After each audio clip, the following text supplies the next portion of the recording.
नमस्कार, स्वागत है आप सभी का हमारे YouTube चैनल में। आज के इस वीडियो में आप श्रवण करेंगे ज्येष्ठ शुक्ल पक्ष निर्जला एकादशी व्रत की कथा। इस बार निर्जला एकादशी का व्रत 31 मई बुधवार को किया जा रहा है।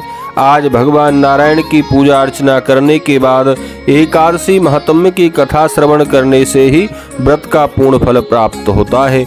चैनल पर नए हैं, चैनल को सब्सक्राइब कर लें। वीडियो को लाइक करके कमेंट में जय श्री राधे कृष्णा जरूर लिख दें। तो चलिए आज की कथा को करते हैं प्रारंभ। एक बार प्रेम से कहिए, बोलिए एकादशी महारानी की जय, विष्णु भगवान की जय। बंधुओं, वायुपुत्र भीम को छोड़कर चारों पांडव एवं कुंती और द्रौपदी सभी एकादशी का उपवास रखते थे।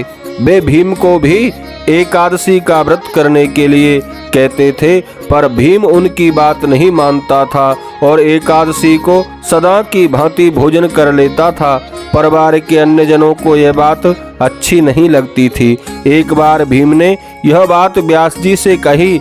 वह बोले, पितामह, भ्राता युधिष्ठिर, माता कुंती, द्रौपदी, अर्जुन, नकुल और सहदेव ये सभी एकादशी के दिन व्रत रखते हैं और ये सब मुझसे भी उस दिन अन्न ना खाने को व्रत करने को कहते हैं, परंतु मैं उनसे सच्ची बात कहता हूँ।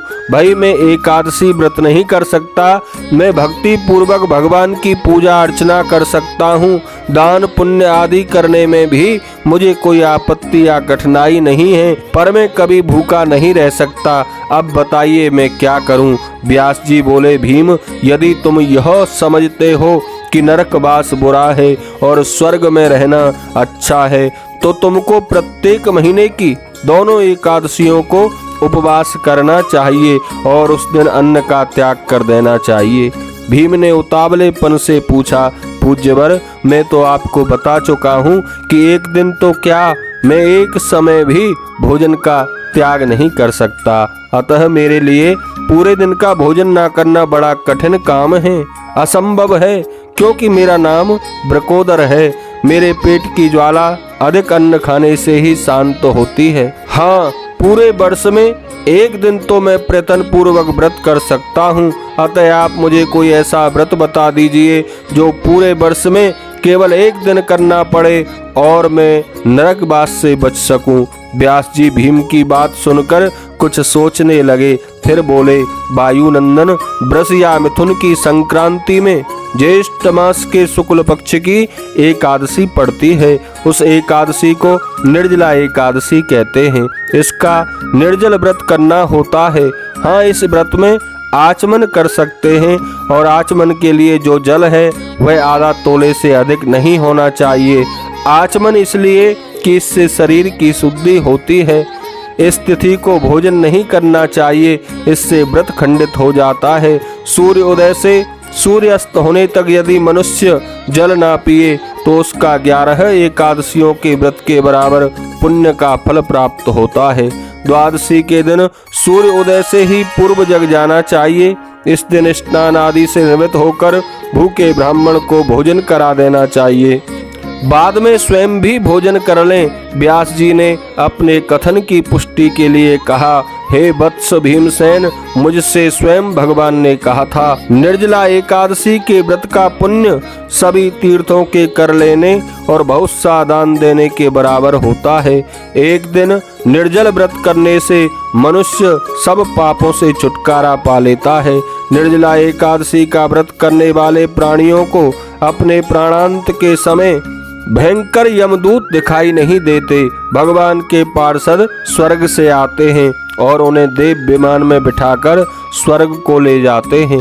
निर्जला एकादशी का व्रत संसार में सबसे श्रेष्ठ व्रत माना गया है, अतः प्रयत्न पूर्वक यह व्रत करना चाहिए। निर्जला एकादशी के व्रत में 12 अक्षर मंत्र ओम नमो भगवते वासुदेवाय का जाप और गोदान करें तो बड़ा ही उत्तम है।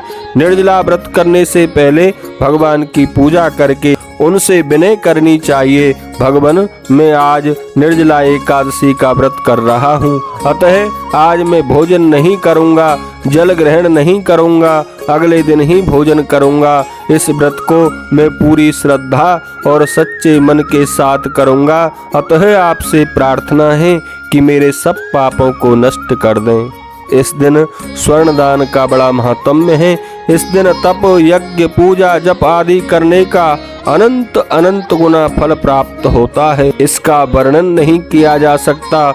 इस व्रत को करने वाला मनुष्य सदा के लिए वैकुंठ लोक में अपना स्थान सुरक्षित कर लेता है। जो मनुष्य एकादशी को अन्न का सेवन करते हैं वे चांडाल के समान हैं और वे अंत में नरकगामी होते हैं। इस व्रत में इतनी शक्ति है कि इसे करने पर ब्रह्म हत्या करने वाले, शराब पीने वाले, चोरी करने वाले, गुरु से बैर रखने वाले, झूठ बोलने वाले भी स्वर्ग को चले जाते हैं। व्यास जी ने आगे कहा, कुंती नंदन, जो पुरुष या स्त्री श्रद्धा के साथ इस व्रत को करते हैं उनके कुछ कर्तव्य हैं। वे इस प्रकार हैं। सबसे पहले भगवान की पूजा करें, इसके बाद गोदान करें, ब्राह्मणों को मिष्टान और दक्षिणा दें, अन्न, वस्त्र, छाता, जूता आदि का दान दें। जो मनुष्य एकादशी महात्म्य को प्रेम पूर्वक पढ़ते या सुनते हैं वे अवश्य ही स्वर्ग को जाते हैं। निर्जला एकादशी को भीम एकादशी, पांडव एकादशी के नाम से भी जाना जाता है। बोलिए एकादशी महारानी की जय।